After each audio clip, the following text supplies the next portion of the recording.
Good morning, everyone. Morning.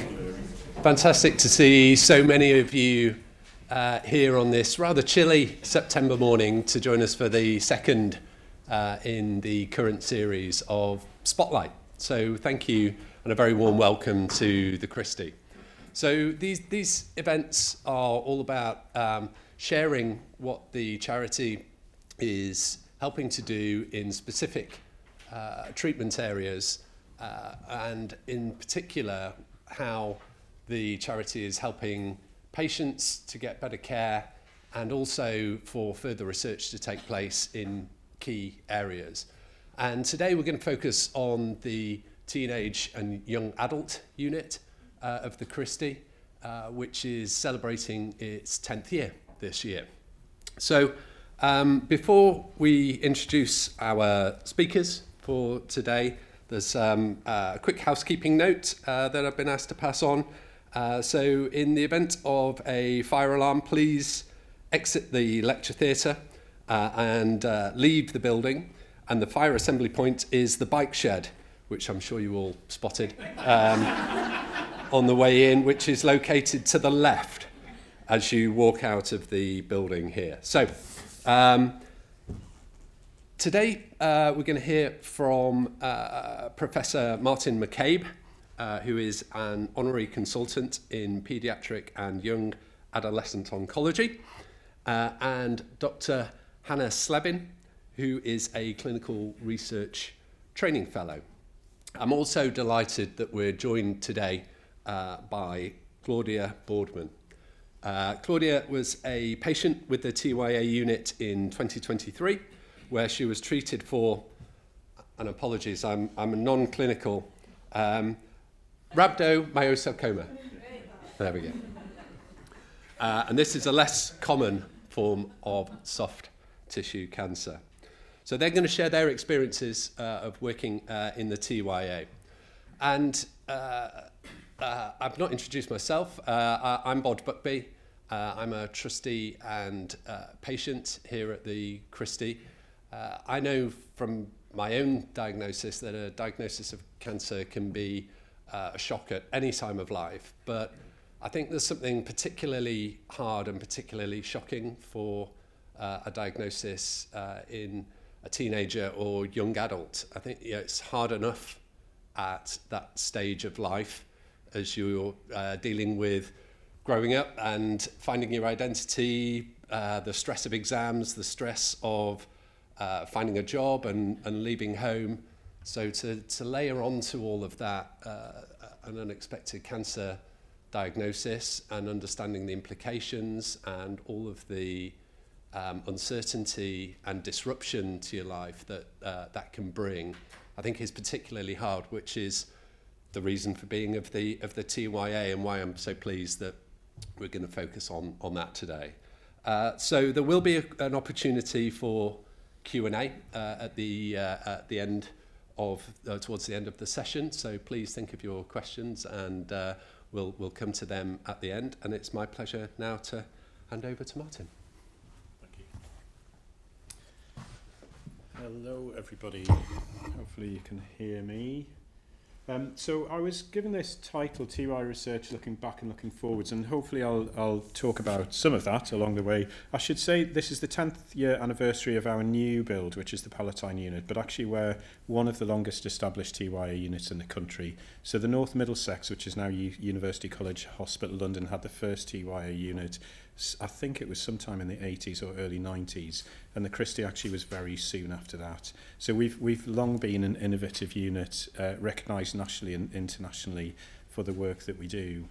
And really, around the world, the concept of teenage or adolescent and young adult cancer was largely driven by the United States when they published a monograph in the early 2000s. But actually, we'd already been doing a lot of work in the UK for about 10 years before that. So the UK really has been an international leader in this whole area. And the discipline has grown up, pushed largely by paediatric oncology, so children's cancer, but also from adult cancer, from this recognition that before we had TYA cancer as a specialty, young people who might have been 16 or 17 or 18 were being treated on adult wards with dying 70 and 80-year-olds. It was just a really horrific experience. And so we recognised that very early on and started to change things a long time ago. And we're now in the very fortunate situation that TY cancer is just recognised as a standard part of any big cancer centre with an NHS England service specification that we all have to stick to. And so we've moved from being really innovative to just business as usual, which has both pros and cons, you know. But you know, we are in a good place. So I'm by training a paediatric oncologist, so I trained in children's cancer, but I now look pretty much exclusively after 16 to 24 and a slightly older patients with sarcomas, which is cancers of bone and soft tissue, and brain tumours.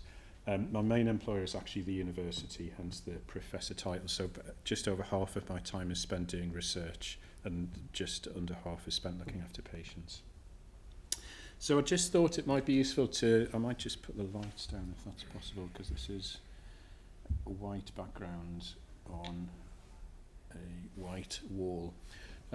So what is it that makes teenage young adult cancer different? So this is data from a few years ago now from the National Cancer Registry, showing the different types of cancer across the whole population. So you can see the four most common are breast, prostate, colorectal and lung cancer that together make up just under 50%. And then there's a whole other load of less common cancers, but these are mostly cancers of glandular tissue in different organs. So gastric cancer, esophageal cancer, ovarian cancer, kidney cancer, uterine cancer, pancreatic. They're all a specific type of cancer called carcinomas, which means a cancer of glandular tissue. And they make up the vast majority of all cancers. For some reason that's moved. So teenage young adult cancer is about 1 to 2% of the total number of cancers, so it is not common. And paediatric cancer, so under 15 or 16, is about another 1%. So we're talking about, across the UK, there are about 1,500 children and about 2,000 to 2,500 teenagers and young adults who are diagnosed every year. And that equates to about 200 children and 300 to 400 young adults who die of cancer every year. So each of those deaths obviously is tragic and terrible, and that's what we want to move. We want to stop people dying. The numbers are still quite small. If you look at the type of cancers that young people get, so this list is very different to that list. So lymphomas are common, particularly Hodgkin's lymphoma. There are some carcinomas, but they tend to be the less common cancers in the general population. So things like head and neck cancer, thyroid cancer, a few cervical cancers, although luckily they're going down with HPV, papillomavirus, vaccinations. And then germ cell tumours, so this is the typical testicular cancer, belongs to a group called germ cell tumours. Leukemias, which are more typical of children, but again, they're about 10 to 15% of TY cancers. Brain tumours are very important. So brain tumours are the biggest cancer killer under 40. They make up about 15% of all TY cancers. And that is important because these patients have a huge burden. A lot of them die, but then survivors have a huge burden of often lifelong late effects. And then skin cancers, again, they're becoming less common as people are using fewer sunbeds. And then this group of bone and soft tissue sarcomas that I particularly look after. This is just to highlight how uncommon cancer is in this age group. So this is, again, slightly old data from Cancer Research UK, showing the number of cancers in males and females in under 10s, 10 to 20, 20 to 30. And you can see the vast majority are in older people. And hence the need for a specialist group of people who have expertise in the disease, but also expertise in looking after patients who are not always that cooperative with treatment and have a lot else going on with their lives. So having had this recognition that these patients are special and different and have specific needs, the NHS produced this document in 2005 called the Improving Outcomes in Children and Young People, and that was really a seminal document that set out the sorts of things that young people's cancer services should be offering. So things like specialist physiotherapy, a certain number of nurses with specific qualifications, doctors in particular disease groups that are important in this age group, but also a lot about the environment that we treat people in, There was a big focus on clinical trials because that's how we learn to learn from how effective our treatments are and moving forward. And more recently, that's been changed into this less attractive document called the service specification, which sort of crystallizes a lot of what was in the 2005 document. And this is what we now judge ourselves by. So it has a list of the type of staff that you need, how many whole-time equivalents you need for a certain number of patients, and all of the services that you should be offering. And this I think is a real success because it shows that TY cancer is business as usual. And rather than, let's say, 20 years ago where we might have gone cap in hand to the hospital management to say, please, can we have some money for X, Y, and Z, or to the regional commissioners. And sometimes TY cancer was seen as a bit sort of fluffy bunny rabbit. It's a nice luxury to have, but the numbers are tiny, whereas we have a much bigger problem to deal with. This is really frank recognition that every hospital looking after young people with cancer has to abide by certain standards. And these standards have really been driven by our community. So I was one of many people involved in getting to this stage. So thinking about what makes TY cancer different, so there are some age-specific needs. If you think our population is 16 to 24, it's only 10 years of life, but there's a lot happens in those 10 years. 16-year-olds are almost all still at school. 24-year-olds, a lot of them have children of their own, settled in work, and they might be caring for older parents. But there is a huge amount going on. So people are maturing physically, and emotionally and developmentally, and it's important to understand. Young people are often thought of as a bit stroppy, but if you understand the normal development, the brain isn't fully developed until you're about 25. So a lot of behaviours that are seen as difficult or challenging are actually they're not. They're being normal people. And one of the benefits of having a young people's unit is that rather than these patients being seen as difficult because they don't turn up to appointments, we just recognise that this is expected behaviour because they're pushing the boundaries, they're trying to assert independence, and that's what they should be doing because that's what humans have evolved to do at this age. A lot of these patients are at college or university or going into work, which again is often different to the general cancer population who are by and large heading towards the end of their working life or retired. There's a whole area of relationships, people coming to terms or accepting what their sexuality is, having a sex life, fertility is hugely important. And then there are some cancer-specific needs. So almost all of the cancers that we deal with in this age group are rare. They're either rare just because there are very few patients, or they're a rare example, for instance, of somebody with breast cancer with 24, very unusual. We don't really understand why it happens in a lot of cases. The biology is very poorly understood. The evidence from clinical trials is often quite poor, so often we're basing our treatment on not very strong evidence in comparison to, say, breast cancer, where most of the treatments that we give for breast cancer are based on trials of thousands and thousands of patients, and that patients have a million different treatment options, all of which are very strongly supported by evidence.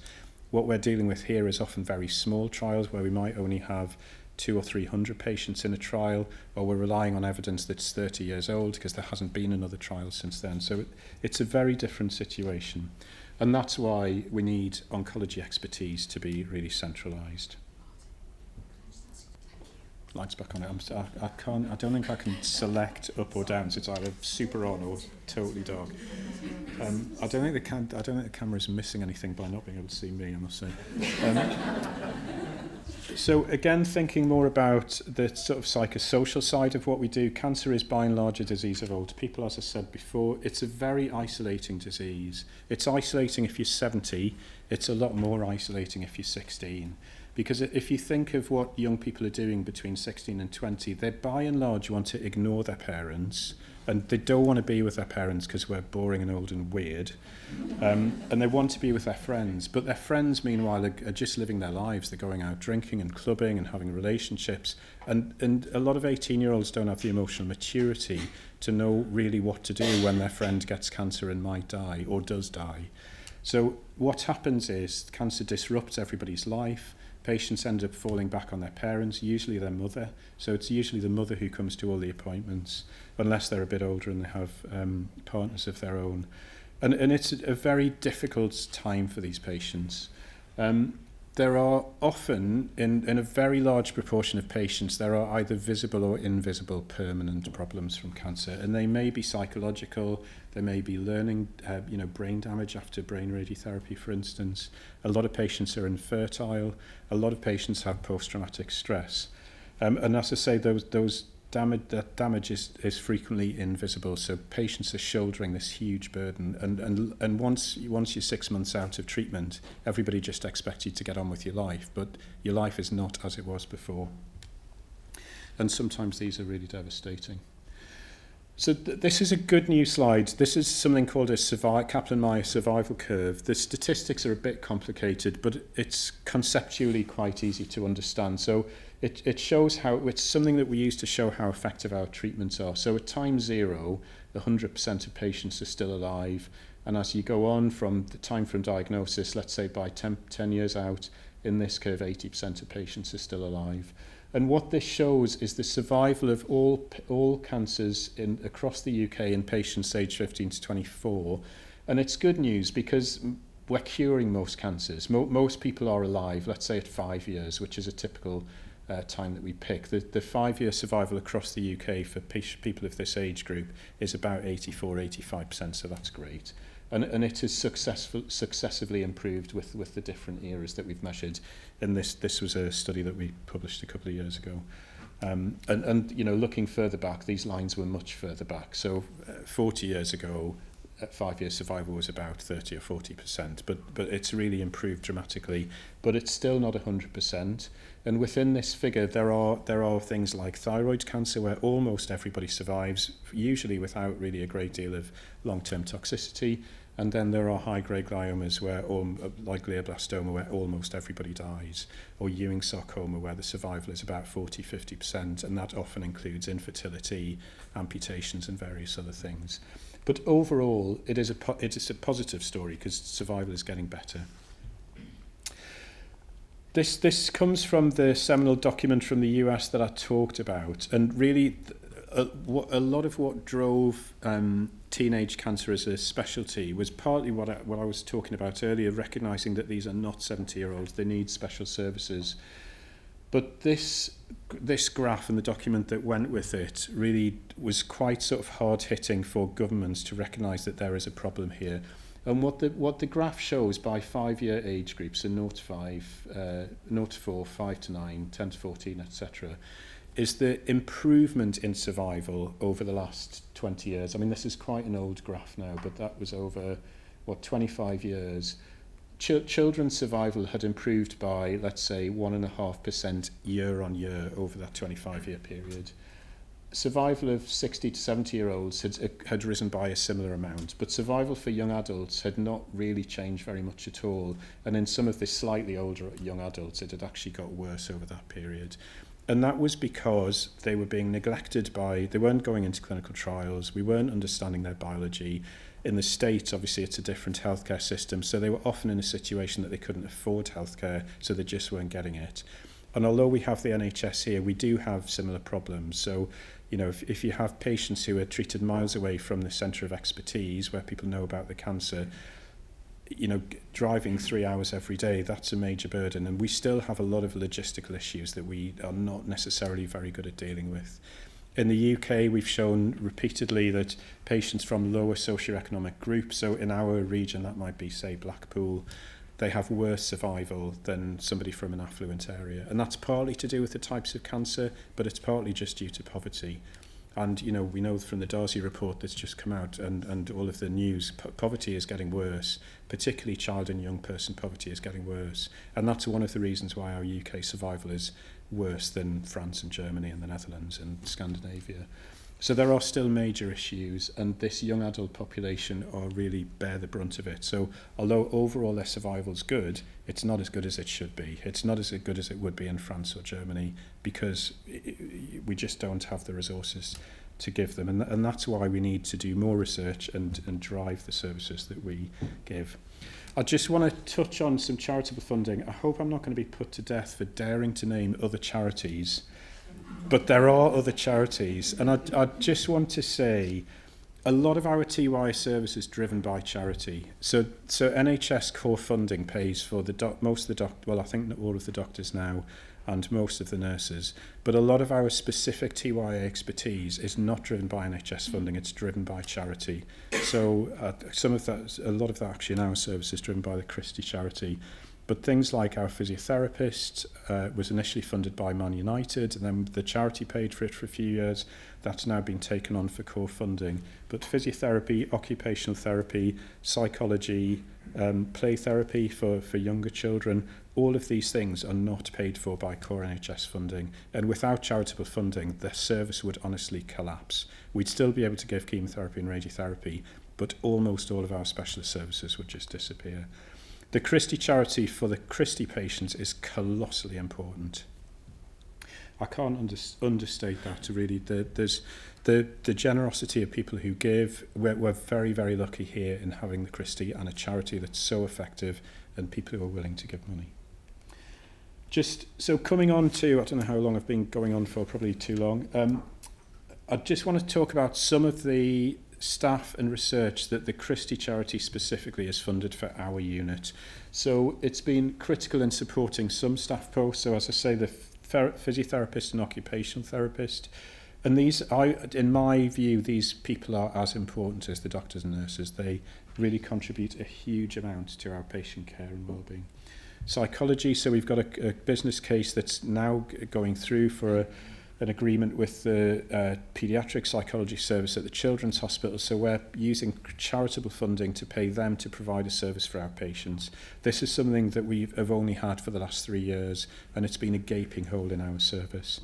The charity paid for our TY research nurse to help get patients on trials for quite a few years. That's now taken over by other funding mechanisms, and we have ideas for the next jobs that we need. We need learning facilitators to help get people back into education. We need dietitians to help people eat, because nutrition is colossally important in cancer. There are a lot of other posts that we can fund.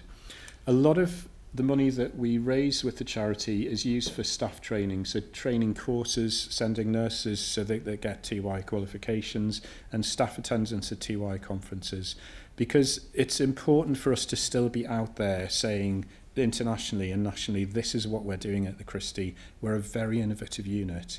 And often we get bogged down in just delivering service, but a lot of what we do is still innovative, important, and I don't think we do enough of disseminating all of that innovation. Whereas we often hear about research from Australia, which is amazing because they have a much better funded service, but often you go to international conferences, hear what they're doing and think, well, we've been doing that at the Christie for 20 years. It's to us, it's not innovative, but we don't get the glory for it because we're not disseminating it enough.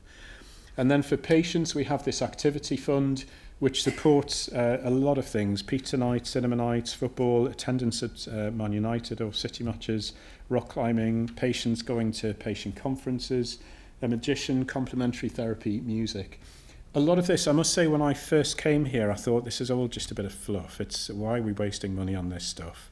But actually having seen what a difference it makes to patients' lives, I would not be without this money now.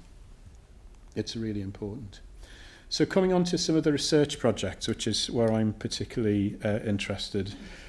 Some of the projects that we've funded over the years from the charity. So we had a project quite a few years ago looking at blood tests to try and work out whether bone sarcoma cells, particularly osteosarcoma, that was circulating in the blood. There's been a lot of interest in carcinomas about circulating cells. We haven't quite got there with sarcomas, but there's still interest in doing this. We spent some money working with the MRI down the road to develop better diagnostic tests, for molecular diagnostic tests for patients with brain tumours and sarcomas. We've had laboratory staff based in the Patterson before it burned down to support young brain tumour research. We have currently a PhD student funded by the Christie who is working in the biomarker lab with Professor Caroline Dive, developing a liquid biopsy to try and detect Ewing sarcoma early or when it relapses, and we have patients who are contributing to that study now. We had a colleague who works on leukemia, spent some money to test a new drug in the lab to see if it could be effective for leukemia. We have Kate Law, who's Dr. Kate Law now, who was one of our senior nursing staff, who then went and did a PhD using our funding to develop a new needs assessment tool, which she developed for young brain tumour survivors. And the purpose behind this project is that when patients come back to clinic, it's a very medical model. So the patient comes in, the doctor who runs the clinic says, "How are you? This is your scan results. Hopefully it's fine. Do you have any, sort of physical effects of treatment?" But there's a whole load of other stuff going on in patients' lives to do with independence, with finances and all sorts of things that we just don't touch on in clinic because we're doctors and it's not our expertise, and largely we don't know what to do about it. So we don't really want to ask the question because we don't have an answer to give. And so Kate, who's has a completely different approach to how you deal with patients and has a lot of experience looking after brain tumour patients, thought it was important to develop this tool, which she did, and it's validated and published. So we have a sort of standardised method of saying to patients, what are the things that are a problem for you at the moment? Obviously the scan results are important, but there's a whole other load of stuff going on that we can now start to deal with. And we've just had funded a postdoctoral program which is designed for Kate, although really it'll be an open advert, to take that work forward and say, okay, we've got the tool. How effective is this actually going to be if we introduce it into service as a standard measure? So that's a really exciting project. And then the project that Hannah's going to talk about, which again I think is a really critical issue, but I will not talk about that anymore. So that's the end of my talk. I think we're going to listen from Hannah now, and then we'll have questions at the end.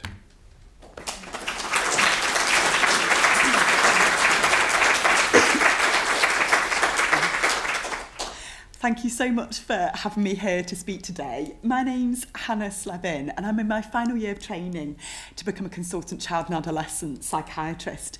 And I'm going to be starting a PhD this coming January, which I'm so grateful to the Christie charity for funding. And the PhD is looking at rates of autism and ADHD in young people that have had cancer to identify whether there is a care gap, and I'll talk a little bit more about that. But I want to say a special thank you to the Young Voices group at the Christie, who are a group of young people that have had cancer who have also contributed to offering their views on the study. So this is the supervisory dream team. So these people will be supporting my PhD. So we've got Martin, got Shruti Garg, who's a clinical senior lecturer at the University in Child and Adolescent Psychiatry, Dr Louise Robinson, who's a consultant clinical psychologist at the Children's Hospital, Professor Richard Foutbauer, who is a professor in epidemiology at the University of Leeds, and he directs the Yorkshire Specialist Registry of Cancer in Children and Young People, which again I'll go on to talk a little bit more about. And last but not least, Professor John Paul Kilday, who is a consultant in Paediatric Oncology at the Children's Hospital and an honorary professor at the university. So I'll talk a little bit about autism and ADHD and then go on to talk about, well, why are we studying these conditions in young people that have had cancer? So autism and ADHD are what we call neurodevelopmental conditions. They arise early in the course of a child's development. And we don't really know what causes them, but they're thought to be multifactorial in origin. So there's likely to be a combination of a genetic susceptibility and environmental influences. So for example, we know that these conditions are more common in young people that have been born prematurely, or if the mum has had exposure to certain toxins during pregnancy or certain infections early in life. Autism its sort of full name is autism spectrum condition. And each young person with autism will have different strengths and different areas that they find more challenging. But there are some common features that are seen in most young people. So people can have difficulties with social communication and interaction. And that can take many different forms, but what you might see is that young people can struggle with what we call reciprocal conversations, so to and fro, social chit-chat. They might struggle with initiating and maintaining relationships, and they might struggle with use of facial expression, gesture, eye contact. So again, the picture's slightly different in each young person. what we also see is that young people can really struggle with what are called restricted and repetitive behaviours. So they can have a real need for predictability and sameness in their routine. They can really struggle with change in routine or their environment. They may struggle with repetitive body movements, and they may struggle with sensory input and can have difficulties with use of imagination and thinking of abstract concepts. But I think what is really key is that these difficulties cause impairment in their functioning. So what families tell us is that they often can be really struggling to help their child at home, and there can be difficulties in education or an occupational setting if somebody's in work. ADHD is a condition which affects the front part of our brains. So it's thought to be linked to a deficiency in a chemical called dopamine, which we all have in our bodies. And there's a key triad of symptoms. So young people can really struggle with hyperactivity, with impulsivity, so they can struggle to regulate their behaviour and their emotions, and lack of concentration, which can cause significant problems, at school and at work. And again, symptoms of both conditions would be present from a very early age. But I should caveat that by saying that sometimes young people actually manage quite well until they get into teenage years or young adulthood, where social and educational demands get higher and they can suddenly start to really struggle. So it's not uncommon in our line of work that people are referred to us in their teenage years. So why is it important to study these conditions in young people with cancer? So as Martin was saying, with advances in treatment, the vast majority of young people are reaching adulthood. So there's an increasing focus on survivorship and the psychological well-being for young people with cancer. So there's been quite established research that has looked at cognitive difficulties among some young people with cancer, so difficulties with working memory, and also mental health conditions such as anxiety or depression. But there is emerging research to suggest that rates of these neurodevelopmental conditions like autism and ADHD might be higher. But the studies that have been done have been in other countries in the world, and there's not been that many of them, and there's been no research at all in the UK to my knowledge. But what the clinicians are saying in clinic is that anecdotally they feel that the young people they're seeing with cancer, that the rates of autism and ADHD are higher, whether they've got a diagnosis or not. And again, we don't quite know why this might be, but we have a few hypotheses. There are some shared genetic pathways between autism and cancer, but also we know that the impact of cancer and its treatment on brain development might be playing a role. So these conditions are really common in the general population. So approximately 1 to 2% of children and young people will meet the criteria for autism, and about 5% for ADHD. So if you think of a typical school year in primary school of about 60 children, you might expect at least one of those to have autism and at least 2 to 3 to have ADHD. And I'm sorry it's a little bit cut off there, but what that point is saying is that we know that if autism and ADHD are diagnosed late, or if they're not diagnosed at all, that can hugely impact a young person in terms of their mental health, their educational attainment, their ability to function in the workplace, and their ability to form and sustain social relationships. So diagnosis is really, really important. There are really effective interventions for these conditions. So there's a really good solid evidence base for medication for ADHD, which is hugely effective. And young people with autism, it can be done on a needs-based basis, but interventions might include speech and language therapy, occupational therapy to help them with their functioning and to manage some of those sensory difficulties.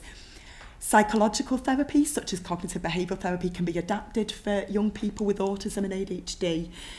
And obviously parent and family psychoeducation training is hugely important. And there's the potential in school, in education, for there to be additional funding for young people so that they can maximise their potential. We sense that there may be diagnostic overshadowing in young people with cancer. So if a young person comes to clinic and say that they're really struggling with their concentration, of course it could be the cancer or the treatment, but actually could there be another condition that we're missing as well? And are we overlooking that because there seems to be a more rational explanation for it in the form of their cancer?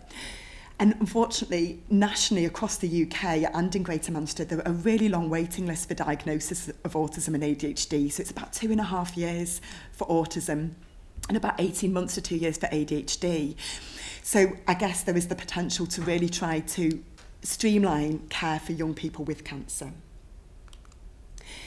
So the aim of the project that I'm starting in January is to identify where there is a care gap between the number of young people who have had cancer that currently have a diagnosis of autism and ADHD and the likely true number that are meeting symptom threshold.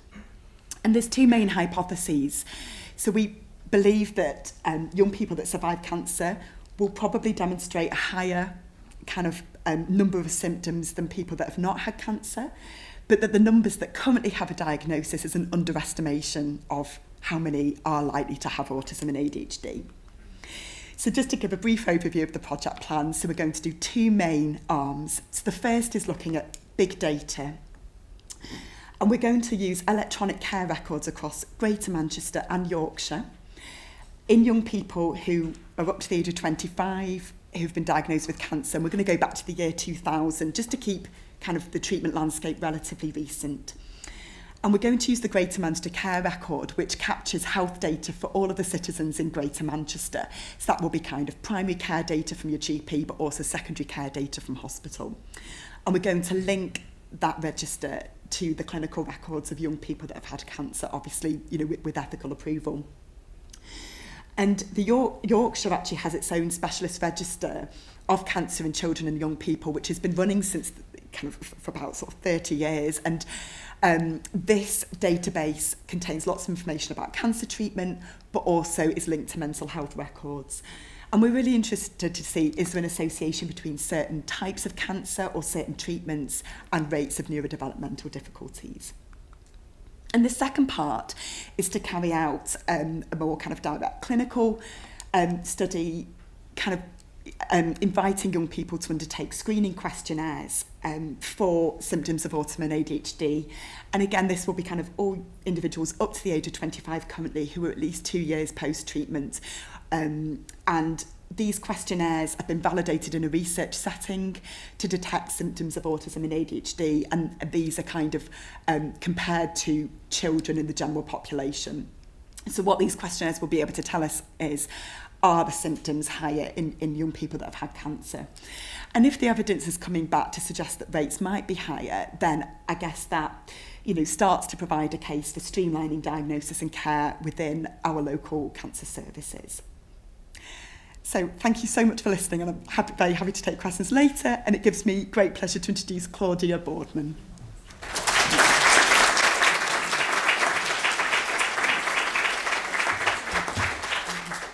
Hi everyone, I'm Claudia. I'm one of the patients in the TYA unit at the Christie, and I was diagnosed with a rhabdomyosarcoma in January last year at the age of 21.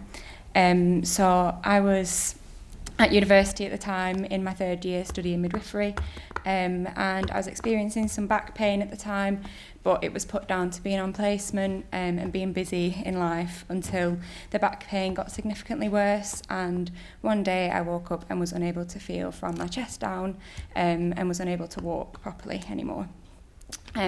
So I attended A&E, where they told me I had a large tumour on my spine and this was compressing my spinal cord. 2 days later, I had emergency surgery to decompress my spine. And then 2 weeks later was unfortunately diagnosed with cancer and referred to the Christie for my treatment. It was about 2 weeks in between being diagnosed for my first appointment at the Christie, where I showed up and met my consultant and my specialist nurse and was told I needed 9 rounds of chemotherapy, a second surgery which was done down at the Royal Orthopaedic Hospital in Birmingham, proton beam therapy, and then 6 months of maintenance chemotherapy after this. Obviously it was a huge shock at the time. I had to move out of my university house with my friends and move back home with my mum. Travel from kind of the Blackburn area to the Christie quite regularly for my treatment at the time.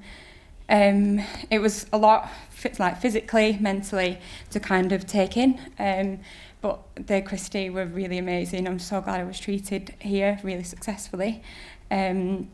from the minute I kind of showed up to my treatment, I met my specialist nurse who gave me her number so I could text her, ring her anytime I needed, ask any question that I needed, and my doctor explained everything really clearly and it was really helpful and honestly, so I kind of knew what to expect during my treatment.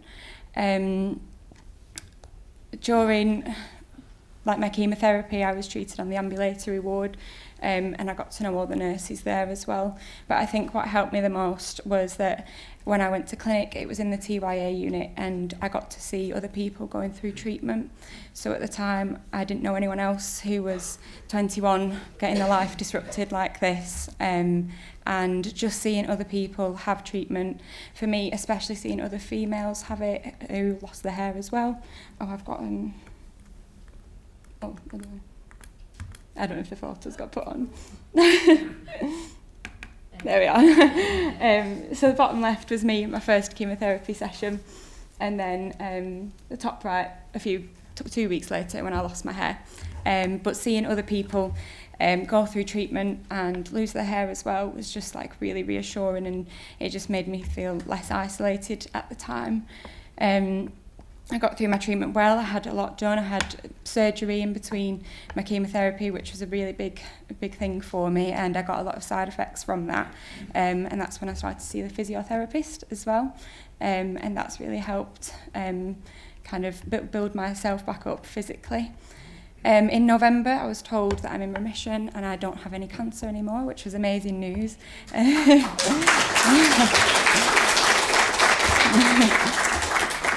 Which I was really happy, I was over the moon, but also I felt petrified inside because I focused the last 10 months of my life on this life-saving treatment, and I just thought, what do I do now?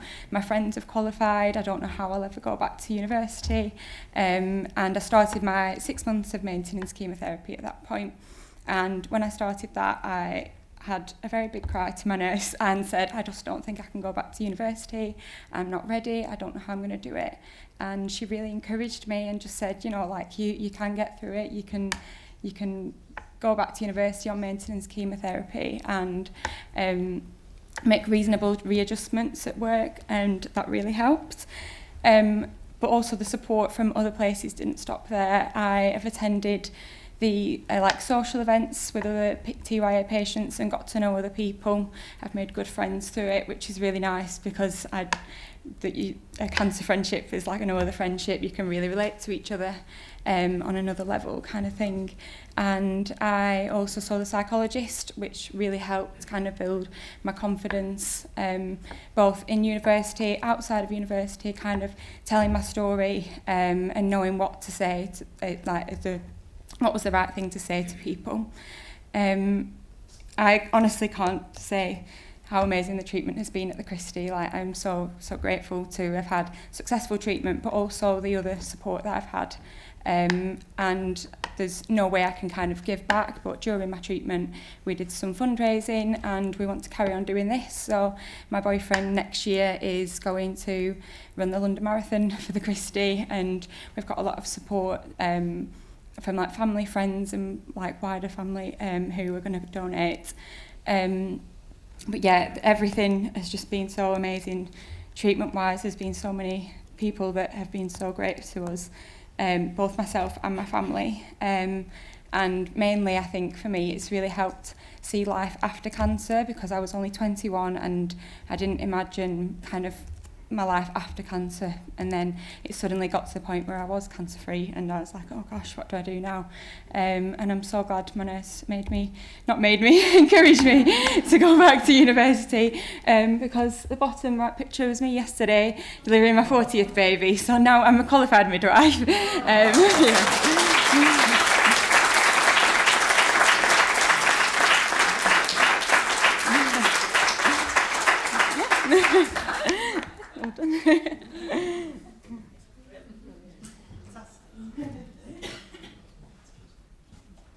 Wow.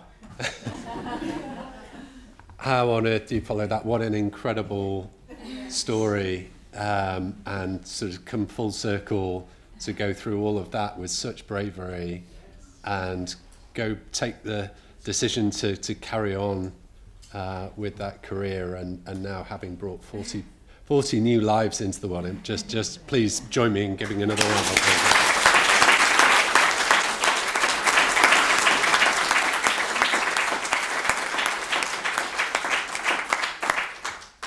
So I'm sure you'll have lots of questions for all of our speakers.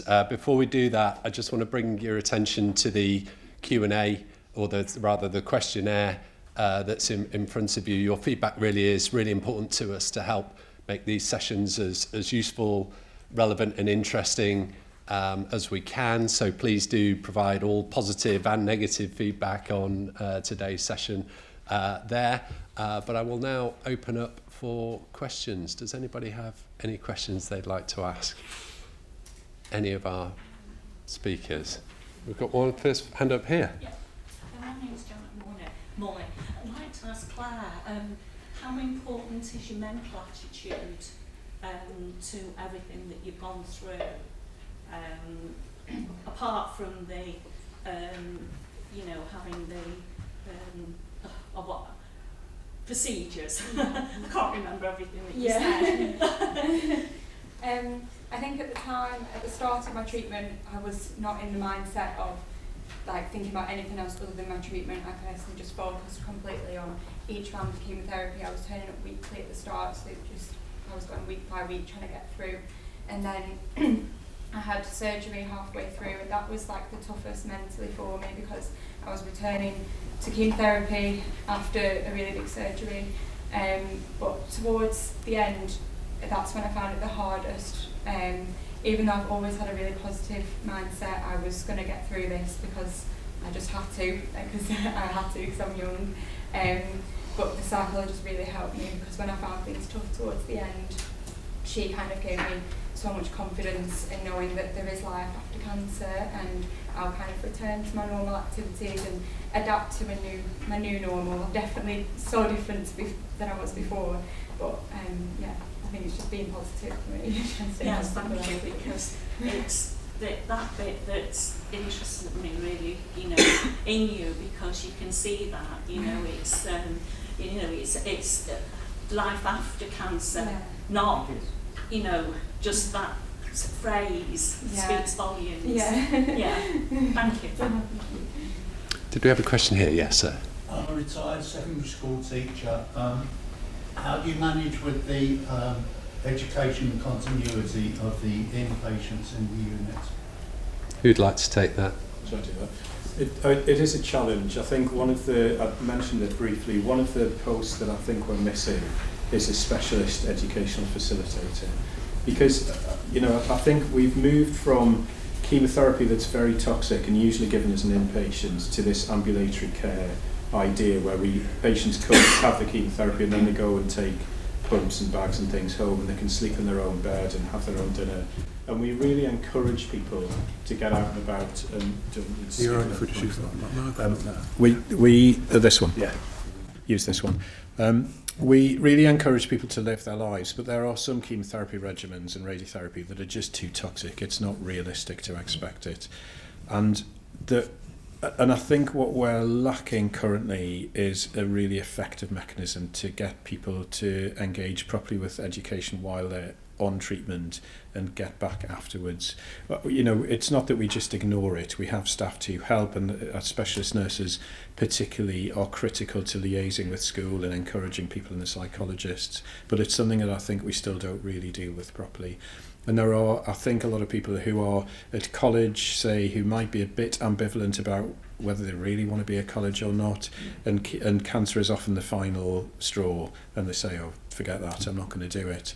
And, you just sort of wonder if, with these people, if they had persevered for another 6 months or a year and got some more qualifications, their lives might be very different afterwards. Having said that, we also have, I can remember a lad a few years ago who, very bright lad, wanted to do medicine, had the sort of treatment that is horrific. I don't know how he did this, but he took a few months off. I think it's turned on now, actually. He had a few months off and then finished his A-levels, got 4 A stars, went to Cambridge. It's just amazing. But I think that, people like him were always going to do well. But it's the people who aren't necessarily the super high flyers that I still think having a cancer diagnosis dramatically affects their subsequent trajectory. Can I just pick up on that a little bit further? It's like you were primed to ask a really good question there without even knowing it. I'm Hannah, I'm the lead nurse for the TYA service here at the Christie, and in December we are going to the Christie charity to ask them to fund for us an education and employment mentor. So we have been doing some work around that because we recognise the importance of being able to provide something that is really bespoke for our young people around education, apprenticeships, confidence, and working with them in that. So I think it's a really nice question that you've asked. I hope it's been answered well by Martin, but also topped up by myself, because we go in December to ask the charity if they can help support that for us. I'd just to add as well, I think that this is what makes teenage young adult cancer very different to paediatric cancer, because childhood cancer, a lot of them are early school age, and most paediatric units have a teacher, the sort of school embedded within the unit, and they can cope with the sort of primary school curriculum. But once you get to this stage, the expectations are so much higher, the diverse range of subjects is higher, and you've got people at college and at university, and it's a very different problem that we have to solve. Gentleman at the back with the jacket, if we can get the microphone to him. If I could just follow up from that, it's a major national problem that there's no proper support for children with cancer going back into education. And strangely enough, something started in the Christie was Dame Cathy August, who's a Manchester head, was receiving treatment here, and she heard a parent talking about her son who'd gone back to school, and the PE teacher said, "Your hair's grown again, you can do games." And it was, I mean, that's a dreadful account, but we've started a campaign called Teach Cancer a Lesson, and please do look at it, because we think something should happen nationally. It's come across a brick wall politically.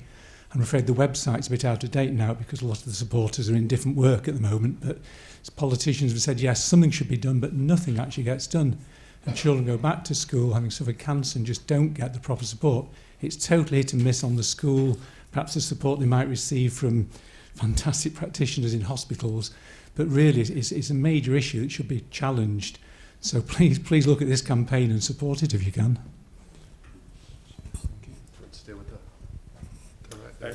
So I mean, I think I've probably spoken to that lady previously. We've certainly had conversations with very influential people. I remember a few years ago we had a conversation about trying to get a diagnosis of cancer recognised as a special educational need, so that schools would be allowed, just it would be a sort of tick box response. If you've had cancer, you have a lot of unseen problems, as well as the time that you've had out of your life. And getting you back on track is going to need a lot more resources than just going back into school and picking up where you left off. Thank you very much. Question here from the gentleman in the jacket in the middle.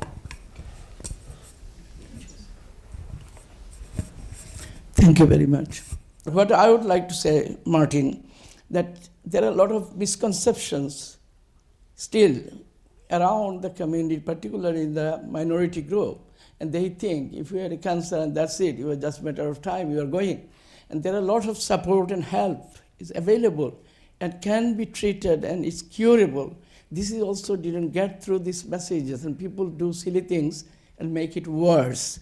So what my question is to Martin, is there anything you are doing to raise awareness and the service and the treatment available to the community? They can take it. So if you could let us know there's something which can be done to raise awareness and the treatment available for them, and what can be done to make them comfortable, that will be a great help. Thank you very much for listening. Thanks a lot. Yeah, it's a really great question, and I'm afraid I don't have a great answer for it. It's certainly a problem. I mentioned earlier that people from lower socioeconomic backgrounds do worse in terms of survival. A lot of ethnic groups do worse as well. One of the problems that we face, even at a national level, is that the number of patients with cancer at this age is quite small. So showing that there is a difference in survival is quite a challenge, and we don't always have good ethnicity data at a national level. I say that because I do a lot of work with national cancer data in this age. It is a problem that we definitely recognise, that people from certain ethnic groups have more difficult access to services And there may be certain belief systems around the success or failure of therapy that stop people engaging properly. And again, this is a problem that we have not dealt with either regionally or nationally, because it's a very difficult problem to solve. I think that one of the challenges of educating, doing sort of public education campaigns around this, is that the cancers we look after are so rare that we would have to have 300 education campaigns just for young people, and that's not feasible. But I think one of the critical things, one of the critical things about having a specialist cancer unit is that we have somewhere that patients can come to and get good quality information about what their cancer is, what the treatment will involve, what their survival is likely to be. And that's a very different situation to how we were 20, 30 years ago, when young people were treated with these rare cancers across the whole region. So I think at a practical level, the critical thing is to engage patients and families early on with the right information, and you can only do that if you're in a large volume centre treating a lot of these rare cancers.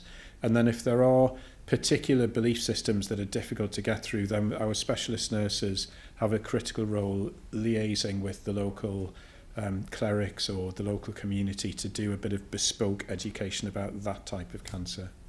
I mean, I still regularly, it's not just an ethnicity issue, but I often have patients who come with a cancer diagnosis and they think they're going to die. And often the most important thing you say in the first consultation is that your cancer is curable. And often patients actually really struggle to accept that. I mean, just as an example, I've got a young man who has a very rare type of brain tumour, which initially we thought was an incurable brain tumour. So he spent the first 6-9 months assuming he would be dead within a year, which we all did.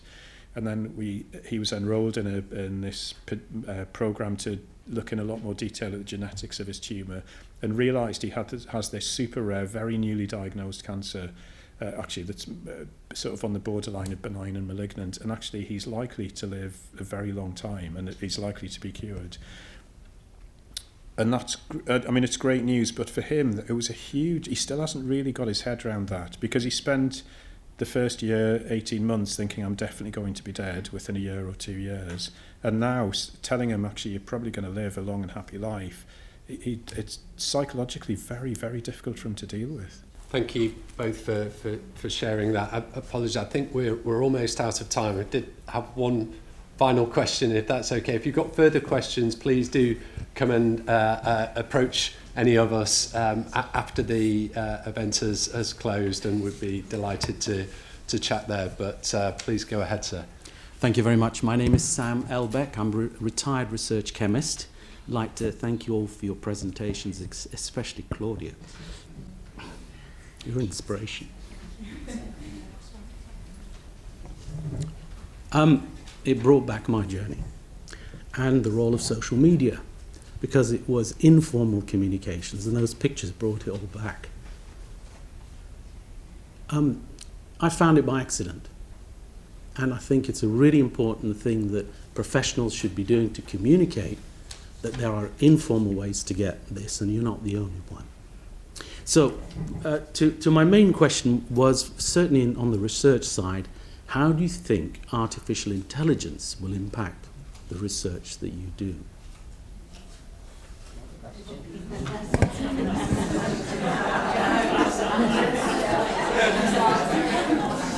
So I've been nominated to answer this.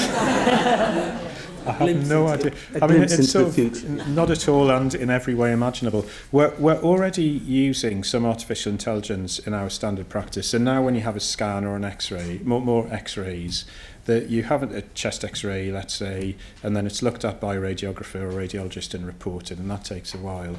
Now, all of our X-rays are going through an AI process, and by the time the patient's had the X-ray and they've come back to the clinic room, we've looked at it, there is already an artificial intelligence report. You can't necessarily believe it, so we all wait for the proper report. But I think with time, I think it will just get rid of a lot of the work that the radiographers currently have to do, which will make things more efficient. I mean, again, I'm involved in various national and international research groups, and everybody's talking about AI. Nobody quite knows where it's going to go. I think one example is in, for instance, the diagnosis of brain tumours. That frequently the pathologists have a tiny, 2 or 3 millimetre segment, because if you have, say, big cancer in your arm, you can take out a big chunk of it.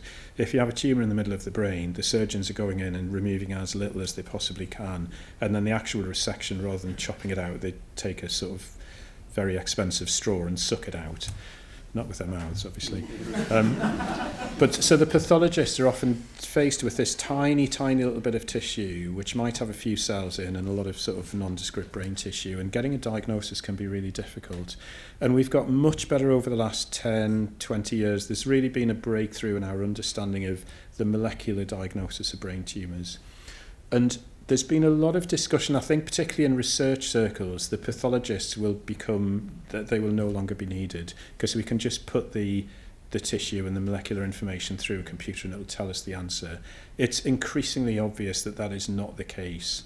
The molecular work, which is a version of AI, is another clue that the pathologist takes with the clinical story and the scan appearances and the other tests that they do in giving us their best answer. Because most of medicine is not black and white, and once you start doing medicine you realise that it is just a huge spectrum of grey, and patients don't come in with typical symptoms. Some of them do, but often they have a different diagnosis. And so you need, I think for the next 10, 15 years, we're still going to need doctors or humans to interpret some of the information that we need. And a lot of the noise coming from government, both the previous and the current version, and for the last 15 years, is about AI and making this more efficient. But these things are tools. I will be very surprised if in my working lifetime we use AI we'll use it as an help, but it will not replace people. Because so much of what doctors do, or humans do in any aspect of life, we're taking in information all the time, we're filtering it and we're making sense of it. But there are very few histological tests, for instance, where AI can just give us the answer without any interpretation. Thank you. Thank you, Martin. I'm particularly sort of stuck on that phrase of nondescript brain tissue. I'm wondering if you read my pathology report from my own experience. Anyway, look, thank you so much for joining us. What an incredibly insightful and inspiring session that's been. My day job is in the rather more tedious world of finance, and so to get an insight into everything that the Christie is doing and everything that people like Claudia are then making of their lives afterwards is genuinely inspiring. Please do give me a big round of applause for our speakers.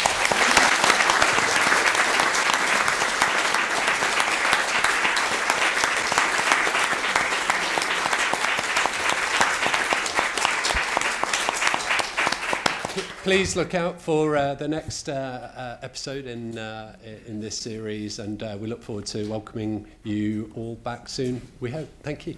Thank you.